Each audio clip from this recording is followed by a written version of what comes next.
This verse is all about the mission of God and his people.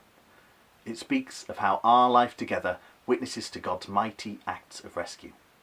The list of things that the church is, chosen race, royal priesthood, holy nation, and God's own people, explains how we are witnesses. Peter's statement does not come out of thin air, but alludes to a much older part of Scripture. In Exodus 19, we read that Moses goes up a mountain to talk with God, who instructs him to remind the people they have already been rescued from slavery in Egypt. In the Bible, people are frequently urged to remember what God has done. And Jesus gave bread and wine to his disciples with the words, "Do this in remembrance of me." There is an important lesson here. Recalling God's goodness can inspire us to work for the common good. The passage in Exodus uses the very words Peter employs in his letter. In the Old Testament, the people of God were called treasured possession, royal priesthood, and holy nation. Now, Peter calls Christian communities the very same thing.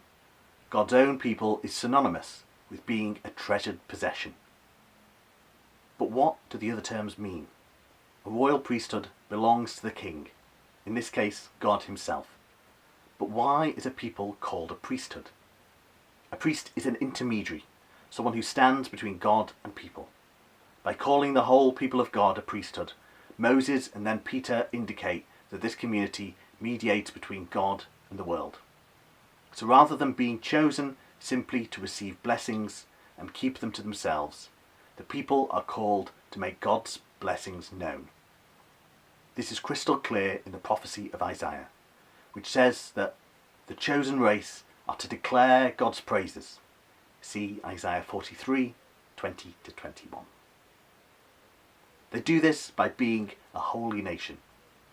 A holy nation is a distinctive people. Both the Old and New Testaments trace the origins of this distinctiveness to God and his rescue.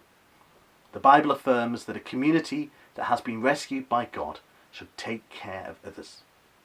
The word most often used to describe this mutual solidarity is justice. This is a relational vision behind biblical teaching, and because a just society is key to human flourishing, the Bible frequently condemns injustice. So a common life requires each of us to take responsibility, to work for social justice by building relationships and valuing every human person.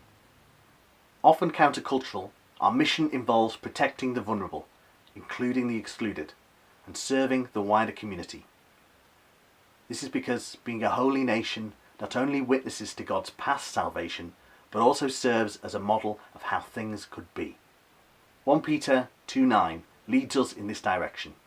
Just as there's light at the end of the tunnel, God's marvellous light is at the end of the verse.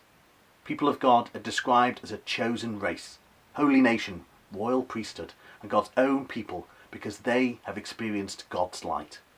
And their mission is to make this light shine everywhere through the way they live their lives. In fact, verse 12 ties together how we live and the church's public witness very strongly.